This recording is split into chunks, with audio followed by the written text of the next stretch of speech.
ঢাকায় গেল কয়েকদিনের মতো আজও কুয়াশার পাশাপাশি শীতের আবহাওয়া বিরাজ করছে। সূর্যের দেখা না মেলায় ঢাকায় শীত অনুভূত হচ্ছে বেশি।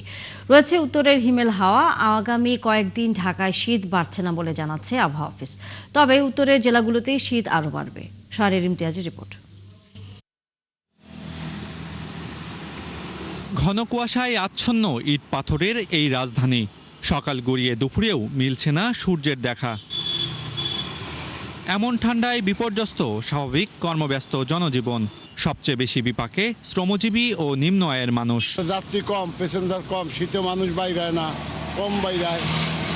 এই আর কি, এই যে ঘুরতাছি, প্যাসেঞ্জার পাইতাছি না। কারণ আজকে যে অবস্থা, যে শীতের কারণে যে বাইরেই না, বাইরেই হবা এইমাত্র, এই যে এখন আমার বাসায় চলে যাবে। আবহাওয়া অধিদপ্তর জানাচ্ছে আগামী কয়েকদিনে শৈত্যপ্রবাহের আশঙ্কা নেই, তবে থাকবে কুয়াশার দাপট। কোনো কুয়াশার কারণে 7 থেকে 8 ডিগ্রি তাপমাত্রা কমার কারণে শীতের যে অনুভূতি এটা অনেকটা বেড়ে গেছে এবং দেখা যাচ্ছে যে এই ঘন কুয়াশা না কাটা পর্যন্ত ওই রকম আপনার শীতের যে তীব্রতা এটা কমবে না। আর যেটা শৈত্যপ্রবাহ আমরা 10 ডিগ্রি নিচে তাপমাত্রা যেটা বলি, এটা আপাতত একটি জায়গায় রয়েছে। এটা হয়তো আগামী 3-4 দিন ওইভাবে তাপমাত্রা কমবে না।